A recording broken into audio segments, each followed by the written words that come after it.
Hey there, welcome. It is so good to have you with me today.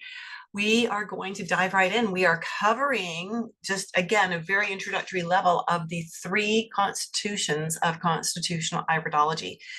As we are getting ready to start this, I would love it if you would find that chat box and let me know in the chat box if you have any formal training in iridology or if you're new. And it doesn't matter which it is, this is just to help me be able to custom build the presentation on the fly to meet your needs. Okay, so if you're brand new, let me know. If you've been looking at iridology for a while, but you don't have any training, let me know. If you've actually got some training, let me know. You will find the more you drop into that chat box, the more comments you make, the more you're going to get out of me. It really fuels me and gives me energy when people interact in the chat box with me. All right, let's get going. Oh, you know what? I do need to, and I think that's what Marie was probably raising her hand for. There you go. Now you should be able to drop comments in the chat box. There you go. I forgot to set that up. So now it should be open for everybody to do commenting there. Thanks. And I think, Marie, that's probably why you were raising your hand, was saying, hey, wait a minute. Okay, again, we're a small group, and that sometimes makes it a little more challenging as well. So there's not as many people to make comments. So the more comments you make, the more questions you ask, the more questions you answer, the more fun we're going to have together. All righty. Because of what we're going to be talking about today, I have to give this disclaimer. This information is for your education only. We never diagnose or prescribe using iridology, and you are responsible for the results you get from using this information however you're going to use it. You need to be familiar with the laws where you live to ensure that you have the right certifications, the right licensure, the right insurance for your jurisdiction to practice iridology.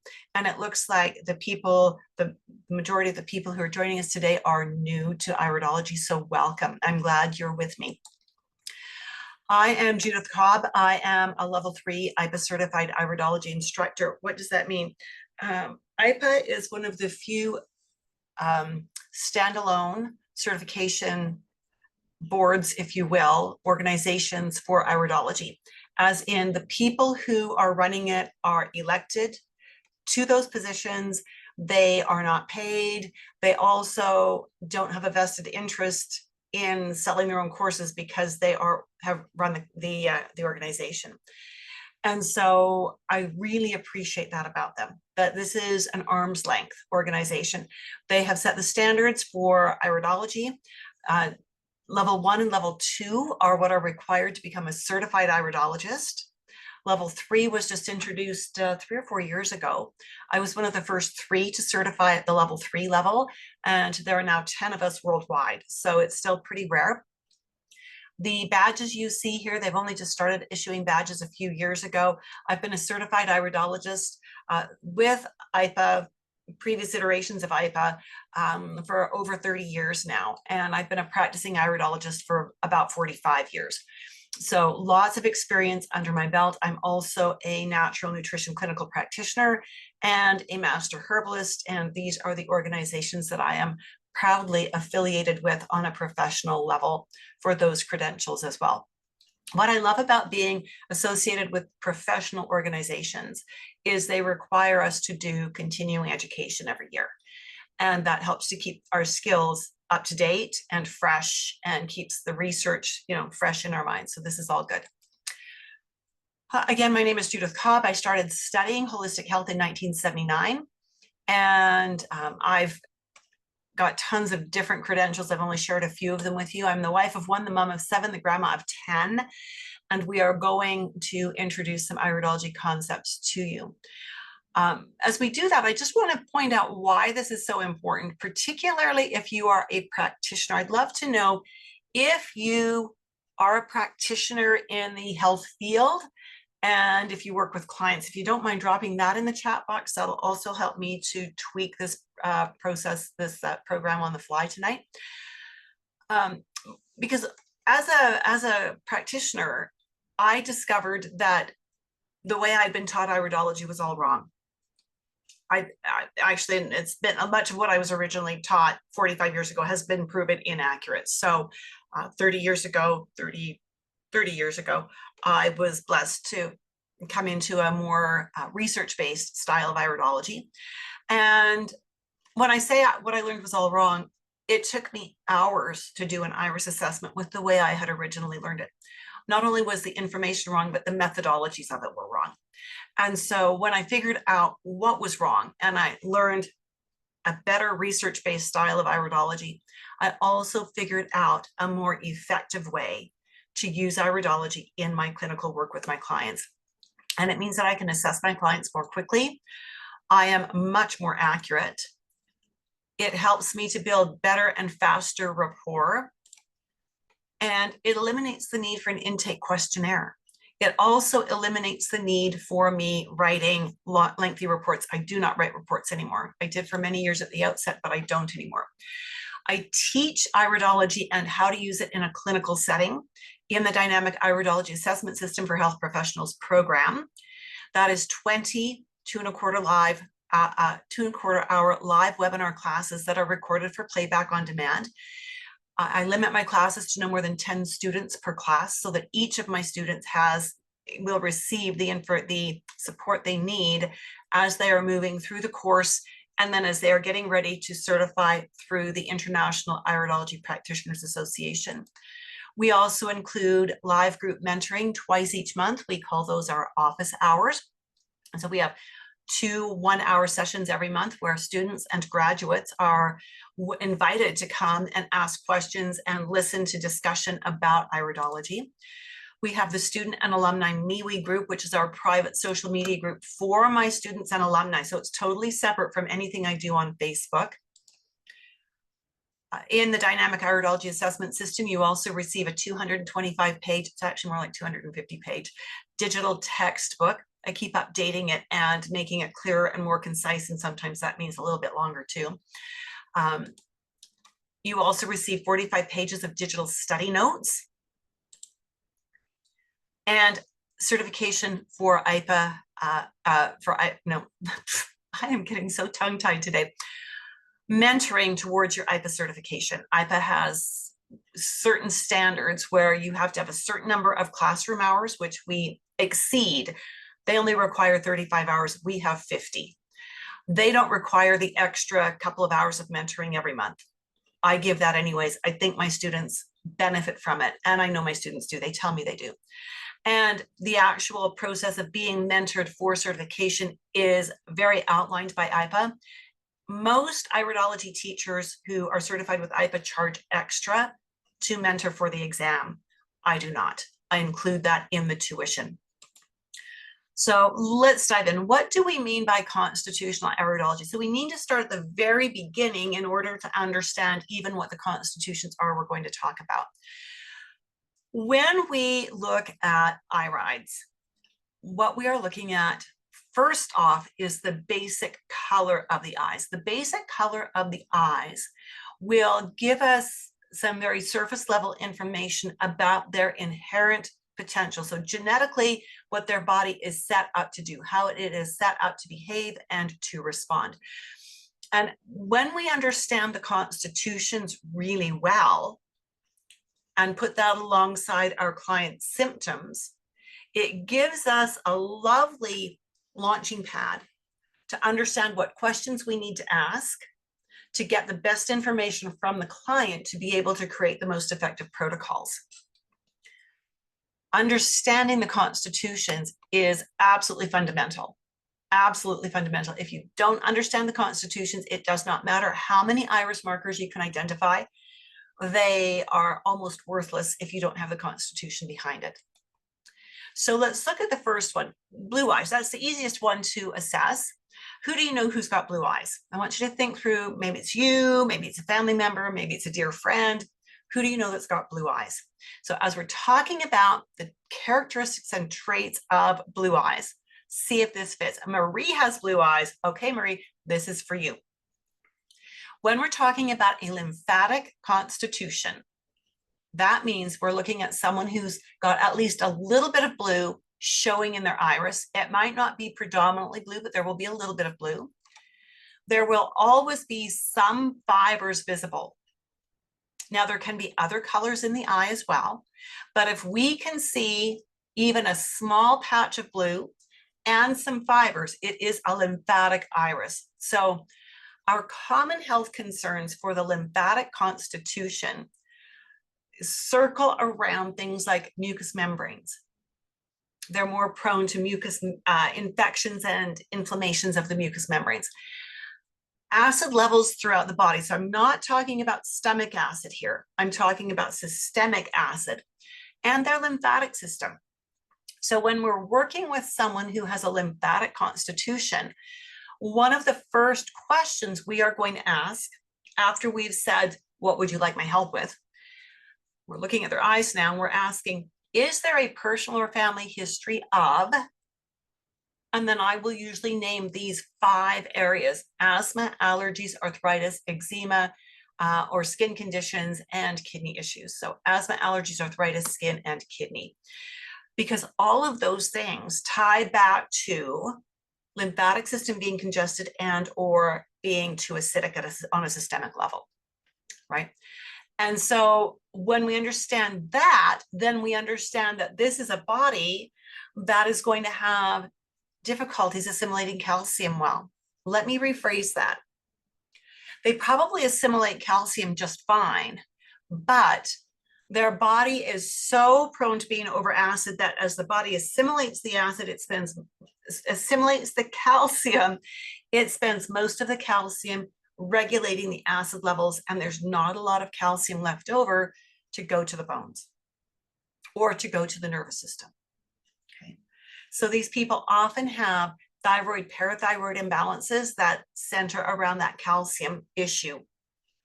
So we need to ask if we suspect that there might be thyroid, parathyroid issues, or if they've said they want help with thyroid, or if they've said there's a family history of thyroid, then we want to ask further questions about thyroid, parathyroid, and bone health.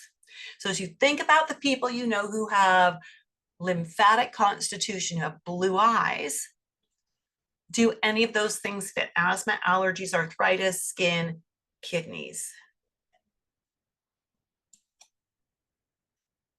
I want you to think about all of the impacts that having elevated acid in the tissues would have.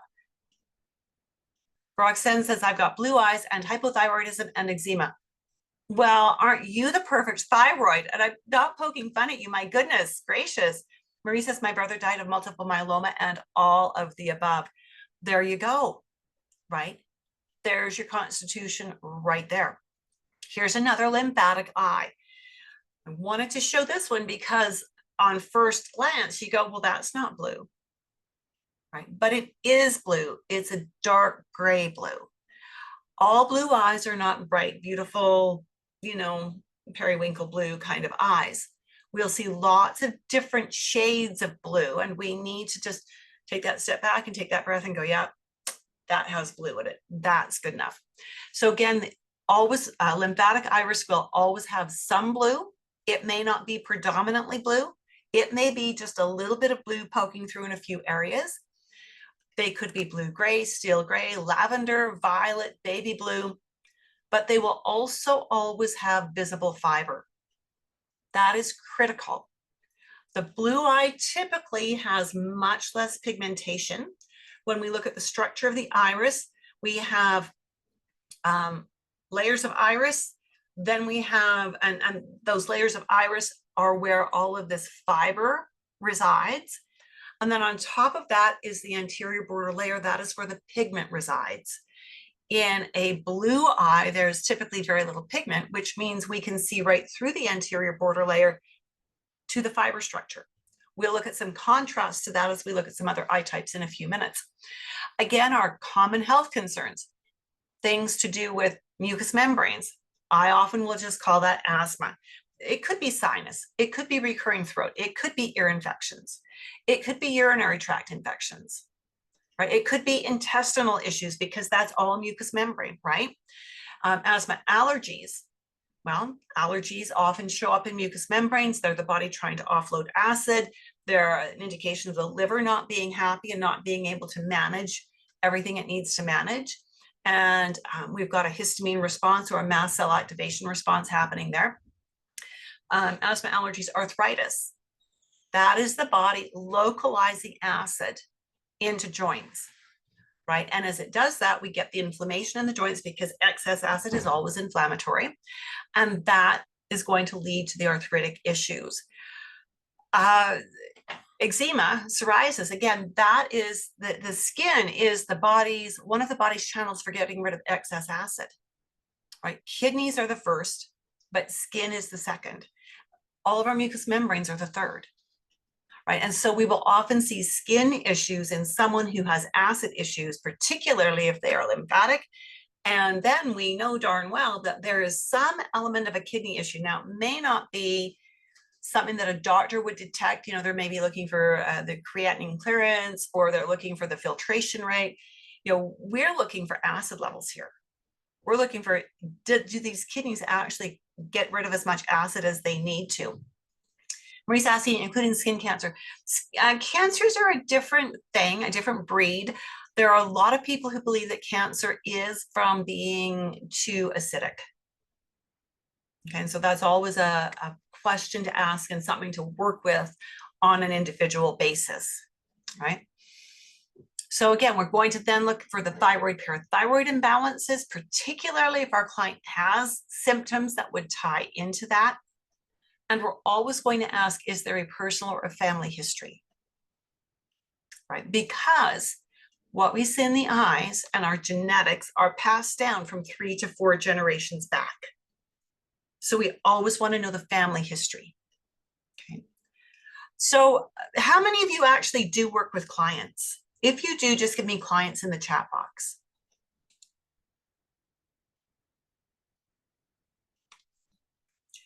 Because if you do work with clients, or if you're in school to begin working with clients, fantastic, Marie. Not yet, says Roxanne. Okay.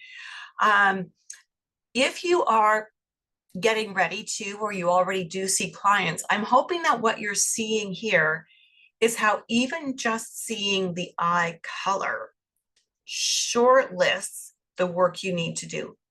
And so always, always, always what we are doing is we are taking the client's symptoms and putting them beside what we see in the eyes to see, how do the eyes explain the symptoms? And when we understand those connections, then we know the questions we need to ask, and then we know the best protocol, right? As the understanding from traditional Chinese medicine that there are many different ways a person can get to a symptom. And you might have 10 different people, and then you've got 10 different pathways for getting to that symptom. They each have a different route. Iridology can help us to find the roots. Here's another beautiful lymphatic eye. Note the blue, note that we can see the fibers. Note also that as we look at her, I'll tell you a little bit about her. She was in her early 30s when she came to see me, early mid 30s. She wanted to get pregnant, and she was struggling a little from the perspective that her older sister had had 2 babies in fairly rapid succession, very healthy pregnancies. And so this younger sister was really struggling with the fact that she didn't have any babies yet. And so she came in and we looked at her eyes. She's got things in here, markers that beyond being lymphatic, that tell us that her hormones do want to be out of balance and that she internalizes her stress. So those are good things for me to know, especially when I'm working on fertility things. We see that she's got what we call a tight collarette, and that suggests that she's predisposed to constipation and poor energy production. So when we see things like this, we never tell the client, oh, you've got poor energy production. Oh, you are constipated. That's diagnosing. But the reason we never say things like that is because maybe the client figured out decades ago, or maybe it's just last week, they figured out what their health rules are, at least what some of them are. So this client was like that. She had a very, very clean diet. She was not constipated because she had a very clean diet, lots of good fruits and vegetables, some whole grains, good sourced proteins, mostly wild proteins, and for animal proteins. And she was really doing good things for her body. And so we never tell. We always listen and then we ask. Like, and I won't look at this and go, oh, tell me about your bowel movements. I will try to work that in a more conversational way so the client doesn't think I'm seeing something in the eyes that they need to worry about. We do need to choose our words carefully. Again, when we see the markers in the eyes that suggest she might be prone to hormonal imbalances, we started having her chart her basal body temperature, and she was low. Across the board, all of her BBTs were lower than what we would want them to be if her thyroid was functioning fine. Now, the interesting thing is her labs from the doctor said her thyroid was fine. I disagreed 100%. So what we knew we needed to do with her, because of the things that we see here that tie back to hormonal imbalances, which includes blood sugar balance, we knew we needed to probably do a little bit of supplemental support there, maybe slightly rebalance her diet. Good food choices, maybe not quite the right balance. She needed a little more fat. She did need a little more protein in there, maybe a little less fruit kind of thing. And again, her eyes tell me that she's prone to lymphatic stagnation, but she's very physically active, so I don't need to worry about that. Her physical activity is protecting her. The tight collarette is what suggests an increased risk of constipation. It's not the only thing, but it is one thing that can suggest that. We also see that she's maybe a little bit prone to leaky gut. Again, I can't diagnose that, but her diet is really good. And because her bowel movements are happening in a timely fashion, I'm not concerned about leaky gut. Her stomach zone looks a little bit like genetically it's not the most robust. And that was an area that we needed to work on with her. In spite of having really good food choices, she was often gassy, mostly with passing gas, which tells me she's probably not digesting proteins very well, right? So we were able to support that. We see that she's got some orange pigmentation in her eyes, just a little bit of it, which suggests pancreas, which also then means we're looking at blood sugar. And so did we need to be worried about that? Well, not once we got the proteins and fats right where we wanted them.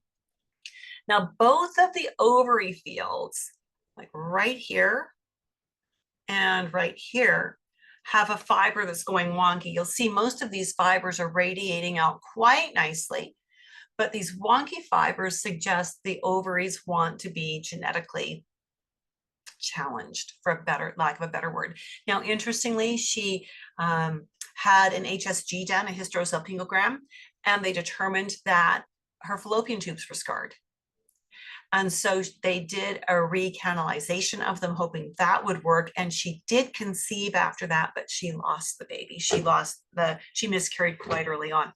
In spite of that, and we worked together for a while after that before she just decided it was emotionally too hard. And I empathize with her on that. I've never been in that exact situation, but I've seen a lot of women, and I know it's really heartbreaking for them.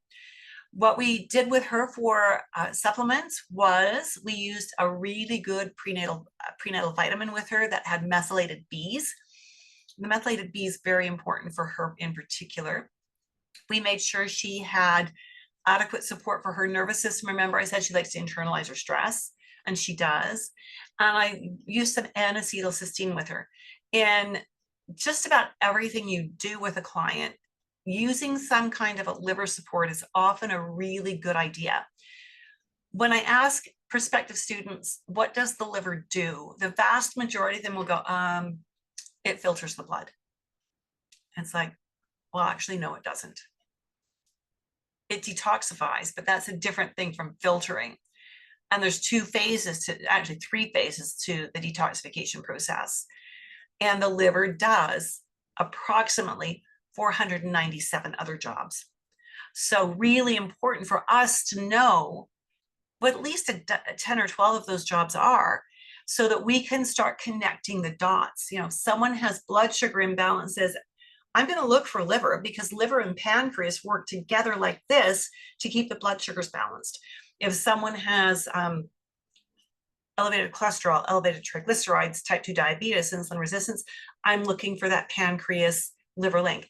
If they've got kidney issues, kidney function issues, I'm looking for, are there liver markers? Because kidneys prepare things for the liver prepares things for the kidneys to remove. So if the liver's not being happy, then the kidneys aren't getting their materials in the right form. Liver has immune functions, it stores vitamins, it's such a busy organ. And so we did some liver support, and that was the N-acetylcysteine for her. And again, we needed to be working on her proteins and her fats. That was so important for her. And she was feeling good. We helped her feel even better. She was never successful in getting pregnant again, which was very sad. I really felt for her because I knew from what she said to me and the emotion that she had when she was talking about, I knew how much she really wanted to have babies of her own. So one of my students, one of my graduates, Stephanie Morgan, has a master's degree in education. And I asked her once, why did you decide to take my class? There's tons of courses out there about iridology. You can find them anywhere. And Stephanie said, I'd seen enough of instructors online to know you were the best teacher, the way you organize information, check for understanding, and coach your students. Other instructors know their stuff, but you have the heart of a teacher. I wanted to graduate with understanding, not just knowledge. So I was grateful that she said that, because that is truly the goal, is to not just teach my student markings and facts, but to teach them how to integrate the markings together and how to integrate the markings with what they already do. And maybe they're a nutrition coach, maybe they're a herbalist. I've had physical therapists, I've got holistic dental hygienists that have come through my program, lots of different backgrounds, but they need to be able to integrate it with what they do. Hematogenic, let's talk about the brown eyes. How many people do you know that have brown eyes? Do you know anyone? Do you have brown eyes? Now, the reason I'm asking is because I want you to listen again and see how much of this fits with you. Colleen's got brown eyes. Yay, Colleen. So this one's for you. All right. So we call brown eyes hematogenic. So when you see hematogenic, what do you think of? What does hema mean? Okay, Marie says, you know, someone's got IBS and has brown eyes. Okay, and that's distinctly possible. Marie says blood. Absolutely. Hematogenics, their challenges are typically with liver and blood. That's their weakest links, and that's where we're going to look for problems. Now, that doesn't mean that they can't have problems elsewhere. They have problems anywhere they want to, right? And they can even, we can all earn the right to have problems where we didn't think we were supposed to have them as well. But when we see a brown eye, we're thinking liver and blood. That's our core. And that's why we need to understand liver, because liver does so many things. Blood has so many responsibilities as well. So in a brown eye, in a true hematogenic eye, we are going to see brown. We might see gold. We've got some, what we would consider gold, these lighter brown colors in an eye. But we are not going to see any visible fiber. We'll see no blue and no green and no visible fiber. Remember when we talked about the lymphatic, we said we've got all of these fiber structures, and then we've got the pigment, and then we've got the anterior border, right? So in a lymphatic eye, there's no pigment in there to speak of. In a hematogenic eye, there is a ton of pigment. Like that pigment is just layered in there like an expensive cupcake, right? And that hides all the fiber that is beneath it. So we won't see fiber, those individual little threads, in a true hematogenic eye. With these people, we also want to remember that beyond blood and liver, there's some other things that are kind of offshoots of blood and liver that these people can be a little more prone to.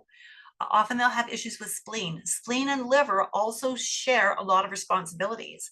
If you have to have your spleen removed, your liver will pick up doing what the spleen used to do. Okay, so they do share a lot of responsibilities. Stomach and digestion can be an issue here because our brown-eyed people tend to run with a lower stomach acid, which will lead to digestive issues. Circulation and heart, so anything related to blood, whether it is the formation of the blood or the movement of the blood. Varicose veins, again, about the movement of the blood. Because these people tend to be a little more alkaline, they actually have problems assimilating minerals. We need a certain amount of acid in our system to assimilate minerals. Remember, our lymphatic people can assimilate minerals really well, but they burn through the minerals that neutralize acid. The opposite end is our hematogenic people who don't have the acid to assimilate minerals well. And so they don't have enough mineral to run their endocrine system. So they'll often end up with endocrine imbalances because of that. Here's another beautiful hematogenic eye.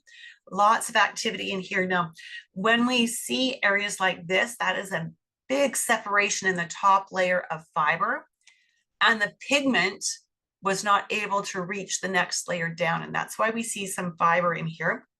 This is still a hematogenic eye. So we've got brown.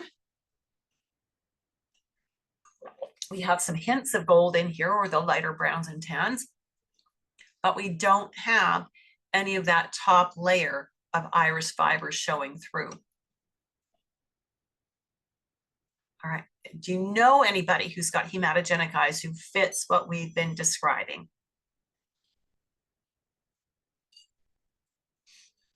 Yeah, Marie says, yeah, fantastic. Do you see how easy this makes it? I mean, we're not going very deep, and certainly with training, we go much deeper than this. But, you know, you're sitting with a family member who's got beautiful hematogenic eyes, and they're starting to, you know, give you their organ recital of the list of all the organs that don't work quite right. And you're going, yep, I can see that in your eyes. Yep, I would have guessed that from your eyes too. And it's not that we're pinpointing specific weaknesses, is that these are the categories that these people fall into. These are the tendencies we see.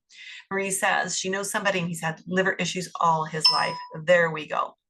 This is a female client. She was in her mid-50s when she came to see me. Actually, she apparently had seen me when she was in her mid-30s, but I didn't remember her. We'd only worked once then.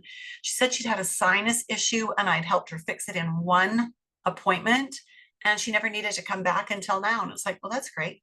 That's good. I'm so glad. I'm really glad that I was able to help you.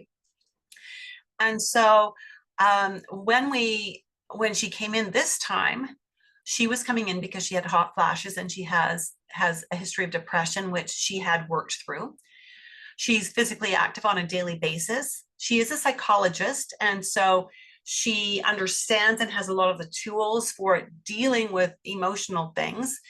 And she's also learned to protect her energy. If she knows she's got a client who is very much an energy drain, she'll book fewer clients that day, so that she's protecting herself. She's got a good diet and she uses really good brands of supplements. She does drink 1 cup of Turkish coffee per day. Now, when we look at this, then we've got contraction furrows, which tell us that she internalizes her stress. Even though she's got all these tools, she still has the tendency to internalize her stress. It means she's going to burn through her B vitamins quite quickly. And she's got this little pigment that says that she probably has the MTHFR defect. She's got this clouding at the edge that tells us her liver probably has been angry with her for some time and is likely, even though she's got a good diet, is likely not managing her carbohydrates properly. So that she may be taking carbs and turning them into cholesterol and triglycerides. We've got blood vessels in the sclera that are telling us that she's got some organs that have some significant circulatory congestion. Now, again, her concern was hot flashes. And as we were talking, I knew exactly what needed to happen. And I know there's always going to be pushback when I suggest this. So I try to do it as an experiment with the client. And I said, you know, you've got so many good things in place. There's one thing that is allowing you to have hot flashes that wake you up at night, that ruin your sleep, that make you sweat profusely. one thing. And she said, what is it? And I said, it's coffee. But I only drink one little cup of Turkish coffee a day. I understand Turkish coffee is pretty strong, right? I'm not a coffee drinker. I have no idea, but I understand it's pretty strong. And so I said, would you be willing to do an experiment and give up the Turkish coffee for 10 days and let's see what happens? So when she came in for an appointment a month later, I asked her, did you do the experiment? She said, yes, I did. I said, how'd it go? And she said, well, for those 10 days, the hot flashes were down to barely even a warm wave, and they were not nearly as often. It was really nice. I said, so what will you do with that information? And she said, well, I'm going to keep drinking the coffee. Okay, that's your choice, right? And I said, okay. And she said, what else can you offer me? I said, I have nothing. I have nothing that will override the impact of coffee on your acid levels in your body, on your bones, on your thyroid, on your adrenal glands, on your stomach lining, on your liver. I've got nothing. She'd already tried hormone replacement therapy. She'd already been on antidepressants, and none of that was working very well, but she wanted her coffee. So I had to just let her know that, I'd be happy to help her with anything else, but, not but, because that sounds like we're negating something. I was happy to help her with anything. And it would be highly likely that no matter what we did moving forward, because of her age, being in her mid-50s, it would likely involve giving up coffee because of the damage coffee does, right? She was very sad about that. But I can only teach. I can only mentor my clients. I can't manage their lives, right? I'm not here to tell them what to do. I'm here to educate them. Colleen says, my mom's a twin and now their eyes are different colors and now I know why. Right. And so and I just want to clarify here, Colleen, that it's not that your mom and her twin have different eye colors because they maybe have different lifestyles and different diets. That does not change the eye color. The eye color is genetically determined. Let me rephrase that. We don't make ourselves toxic and change our eye colors. That's a better way of saying that. Our diet, however, does affect the epigenetics. And our epigenetics can add pigment to our eyes. It will never remove pigment from the eyes, but it can add pigment to the eyes. So if someone is doing the kind of a diet that will allow certain genes to be turned on and other ones to be turned off, we will likely see symptoms, but we may also see more pigments develop in the eyes. One is a drinker and smoker, but works out. The other doesn't smoke or drink, but doesn't exercise. Oh, isn't that interesting? There was a doctor, a lymphologist way back in the 80s. He wrote a book, and I don't remember the title of it because I don't own it anymore. But his name was Dr. West, and he said, you are better to eat junk food and exercise than you are to eat healthfully and be a couch potato, because the exercise moves the lymphatics and will help your body to flush the toxins. Isn't that wild? You've got the perfect example right there with your mom and your aunt. That's interesting, very interesting. So as we're looking at the eyes again, we are seeing epigenetic patterns there. We're seeing epigenetic cues. We're seeing what the body wants to do. And as people treat their bodies well or don't treat their bodies well, again, it triggers other epigenetic responses, which can then add pigment to the eyes. I might add symptoms. It'll never take pigment out, but it might remove symptoms, right? Mike Knapp is a naturopath in Arizona. I asked him, why did you take my class? I mean, he's in Arizona, naturopaths are on par with medical doctors. They have all the same privileges that a medical doctor has. They're considered first-line medical care. So he said the interactive online platform with an experienced teacher and practitioner. You said that the fundamentals of iridology could be learned in this format, and that's what was delivered, plus a lot more on how to integrate it directly into current practice. I'm very happy with the training, so thank you. He's been a little slow implementing it as well as he wanted to, but it will come. It will come. All right, let's do the last one. The last primary constitution is called biliary. Now, the biliary eye type typically has a lymphatic parent and a hematogenic parent somewhere in the recent bloodline. It could be parents or grandparents. And so what you will see with this is often with an eye like this, you're sitting across the dinner table, you're probably going to say they have brown eyes. When you get up close and you use a little lighted magnifier and you take a look really close in their eyes, you see that, oh, I'm not seeing any blue, but I do see fiber. And it's this distinction of no blue, yes fiber, that puts this eye into the biliary category. Right? So biliary, bilious, bile. Oh, liver's going to be a primary concern.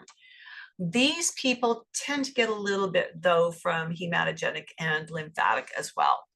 So with these people, with our biliary people, and I want you to think if you know anyone who you would describe as having hazel eyes, and there's no blue in their eyes at all. That would be another way of often describing biliary. Do you know anybody like that? Their eyes are not truly brown, but they're definitely not blue. Probably somewhere in between.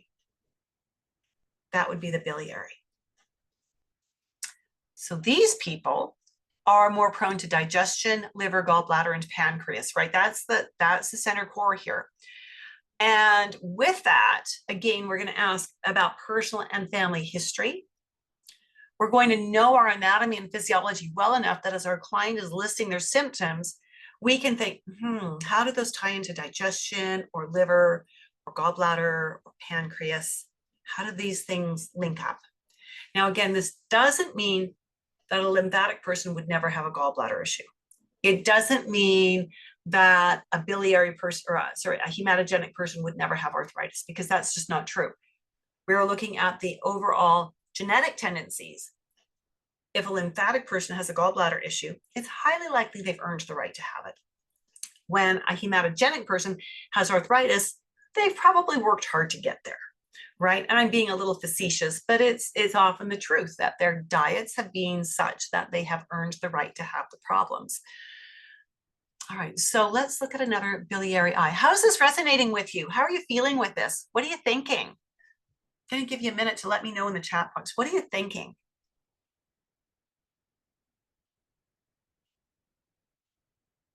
Marie says fabulous info. Thank you, Marie. Very interesting, says Roxanne. Fantastic. Fantastic. Can you see yourself beginning to employ something like this with your clients? Colleen says, us, all my family has issues. Guess what, Colleen? Everyone has issues. Your family's not special. I hate to break it to you. We all have issues. Yeah, we do. I promise we do. And we can laugh about that and just move on, right? Here's another beautiful example of a biliary iris. There is no blue in the iris itself. Can you see the fibers poking through? If you can see fibers, give me the word fibers in the chat box. Let me know that you can see fibers. So we're not talking about these. These are something entirely different. We're talking about these radiating outwards. Marie can see them. Excellent. Who else can see these fibers radiating outwards? Notice we don't see them through the whole eye. Colleen says she can see them too. Excellent. There's areas where the pigment is heavy enough that it's masking the fibers. And that's okay. That's perfectly okay. As long as we've got some fibers that are visible and no blue, then we know we've got that biliary eye type. So we're going to listen for, we do a lot of listening for indications of digestion, liver, gallbladder, and pancreas. So are they gassy? Do they burp? Do they pass gas? Are there foods they eat that sit heavy in the stomach? Are there foods they've learned to avoid because they know the foods don't work for them? I think that's one of the best questions to ask. Because if you ask someone, how's your digestion? They're all going to say it's good. Well, maybe not all, but most will say, oh, it's fine. But if you ask, are there any foods you've learned to avoid because they cause problems? Oh, yeah. And now we get this long list of things they avoid. Their digestion feels good as long as they avoid these foods. That gives us valuable information. We can ask about liver.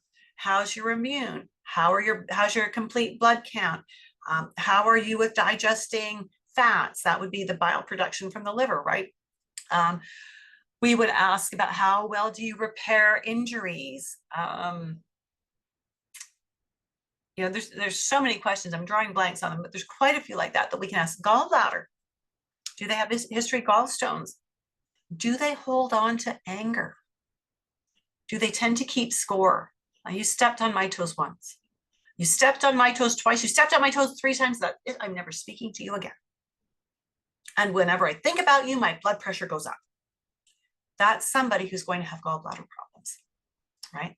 What about pancreas? Is there energy up and down? Like a yo-yo all day, up and down and up and down? Are they craving carbs? Or is this person having a sweet roll and a coffee with sugar in it for breakfast? And they're grabbing cookies for morning break. And at lunchtime, it's a sandwich on white bread. And they always have some kind of a packaged treat with that. Supper is, pasta. And there's always a dessert or a glass of wine with that. Are they craving carbs? Or are they just eating carbs so constantly that they have forgotten that they're craving them? Right? So those are things that we would want to be aware of. Remember, pancreas also helps complete the digestion of carbohydrates. So sometimes when the pancreas isn't working, we have them being farty as well. So we need to be listening to what they're saying and then asking questions to help us drill down a little bit deeper.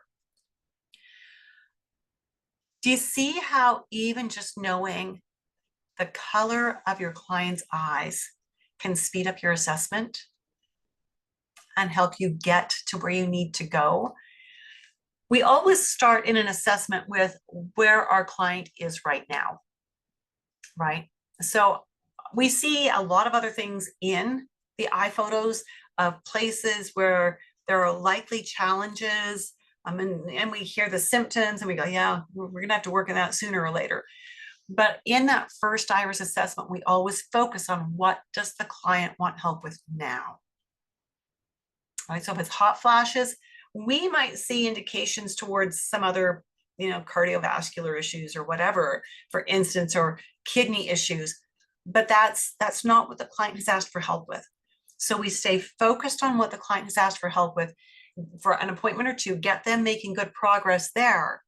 And as they're making progress there, they will be much more open to doing more things to deal with more of the problems. Does that make sense? Baby steps, working at a pace that the clients can actually manage. Does that make sense? If it does, make sense in the comments. These are the eyes of a darling little 2-year-old girl. And her mom is an excellent cook. Her mom has written a cookbook, a beautiful recipe book, and food is from scratch. It's organic, again, wild grains, just really good. Family is intact. There's this little girl, and she's got an older sister who's 2 years older than she is. And intact family, very loving family, good extended family support. I mean, just a really beautiful example of how families can work. But mom came in saying, yeah, you know what? I don't know. She turned 2 and she is just a little monster. If she loses her stuffy, she can scream nonstop for 8 hours without coming up for air. I'm sure the neighbors think we are torturing her, right? And this happens frequently, like no control. And if there's anything that upsets her, she's just set off and it's like, holy doodle. So I looked at her eyes. Now, again, her diet is really clean, very little, like almost no sugary treats. They're a very special occasion thing. But she's also started experiencing colds. Didn't used to have those. She does not go to a daycare. There's a nanny and her grandma who take turns coming in to care for her and her sister. So when we look at her left iris, so it's like she's sitting across from us. This is her left iris. Both of our eyes, we can actually see she's biliary. She's got really nice fiber structure overall. The fibers that we see are radiating out very cleanly. So that's a nice genetically predisposed thing. She is what we call anxiety tetanic. She internalizes her stress, which means she's going to burn through her B vitamins. As I look at this, she may also have some issues holding on to iron, but I would want to see lab tests before I did anything in that direction, because that marking can also mean she holds on to iron too well. Same story in the right iris. Things are really good. Well, I asked the mom about the diet. And again, mom is very, very health conscious, and that means that there's no junk food in the house. This little girl was eating primarily fruit. Now, we don't live in a part of the world where fruit grows easily. Like we have a 4-month growing window in the summer, and we can do apples and berries. And if you've got the right kind of pears and plums, you might get some tiny ones. But we don't do a lot of fruit. We certainly don't grow tropical fruit here. And but this little girl was eating 5 or 6 servings of fruit every day, almost no vegetables, good proteins, a little bit, right? And so I looked at it and went, you know what? With what I see in these eyes, I think we've got a blood sugar problem. I think, and I could speak freely with this client. I said, because she's been with me, the mom here is a second generation. I took care of the grandma, the mom, and now this little girl. I said, I suspect that we've got 2 things. Number 1, we've got unbalanced blood sugars. And number 2, that she's very creative, and we're going to need to work with that a little bit too. So we got the mom to switch the diet, to limit the fruit to 1 serving per day, and to really increase the protein in the vegetables. And I said, I know you've got your daughter in lots of little extracurricular activities. It's really important that she get into a lot of creative things. With what I see in her eyes, she's got some good creativity, some good creative predispositions, but she also wants to be organized. So get her into some little activities where she can organize things as well. And let's start getting her to develop some of these talents that she maybe doesn't know how to express yet. It literally took less than a week changing the diet before the mom sent me an email and she said, oh my goodness, this is so fantastic. If I had realized that fruit was not the best option for my daughter, I would not have given her so much. But you know, since we've taken the fruit away, she's happily eating the vegetables and the proteins. And now she's my sweet little girl again. We are having no more meltdowns. It used to be like 3 or 4 a week. No more meltdowns. She's cooperative. We can reason with her. If something's not the way she wants it, we can talk it through and find an alternative that will work. So it was really pretty exciting to see that just from looking at the eyes and hearing what the diet was like, we were able to reconfigure things and get her some results. Colleen says parasites too? No. Now, Colleen, I'm wondering if what you're thinking is that, are you thinking that these lines that rate these dark black lines are about parasites?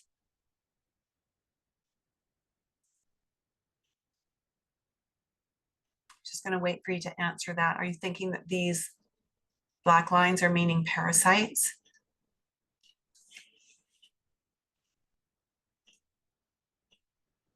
No. On the white, the red veins. The red veins and the whites are not actually about parasites. They're about a million other things. There we go. So, but that's a good question. Thanks for bringing that one up. I asked one of my other students whose first language is not English. Her first language is Slovenian. And so she sent me this. I just wanted to tell you that your lectures are awesome. I've already learned so much new. Your explanation is so simple. I finally understand things that I didn't understand with my previous study. Thanks for being the best teacher ever. Now, Valentina actually was never able to come to classes live because classes were at 2 a.m. her time. Every class session is recorded for playback. And so she actually did the entire course through the recordings and then would post questions in the social media group to get answers to make sure she was clear. So that was absolutely brilliant. She did such a good job. And the fact that English is not her first language, she did a brilliant job. The next Dynamic Iridology course is starting on Thursday, November 28th at 5 p.m. Mountain Time. The class meets once each week for 20 sessions, plus the extra mentoring sessions that are optional but very encouraged, plus mentoring after that to prepare you for certification should you desire it. If you are interested, you can go to iridology.education, and there you will find a link or you'll find information, a bit of information about the course, and a link that will invite you to have a one-on-one meeting with me. Now, I need to be very clear that you have to have a college level anatomy and physiology course already completed with a grade of 80% or a B or better in order to have a call with me. I only accept people into the course who have proof of the anatomy and physiology. In order to certify with IPA, you will need to show them that proof. And in order for us to go as deep as I like to go and teach you more than just markings, but teach you how the markings work together and how to think through an iris analysis, you have to have that level of anatomy and physiology under your belt already. So hop on over to iridology.education and you will see, like I said, some course information there, as well as the opportunity to reach out to me. The Dynamic Iridology course is the only live, online, fully mentored course for people who've got that anatomy and physiology under their belt, so they can stop working unpaid overtime developing client programs, so they can stop overwhelming their clients with programs that are just not manageable, and so they can create programs that will increase client compliance, client success, and long-term retention. I've got many clients who've been with me for 30 to 40 years. And I love it. I just love it. I love having that longevity. So again, the link, iridology.education. There's not very many call slots available. So do hop on over there if you want one. And I would love to chat with you if you've got that A&P. Former massage therapist, I don't know if that qualifies. So Roxanne, former massage therapist, are you able to get a copy of your massage school transcripts that shows the anatomy and physiology portion? If you can, that would be great, because that will suffice. If you were currently a licensed or registered massage therapist, that would also suffice. If you can't get any of that, then we're going to need to get you another anatomy and physiology course. And I can certainly recommend one to you that is self-paced. So if you remember lots of stuff, you could get through it. Probably, they say it takes an average student 84 hours to do the course. So you could get through it pretty quick if you remember your stuff. And so let me know if you need that, because I'm happy to send you that link. So with that, my friends, thanks for being with me. I hope you found that really interesting and insightful and intriguing. And I look forward to speaking with you about the course and potentially having you in the course in the very near future. Take good care, and we'll talk to you soon. Bye for now.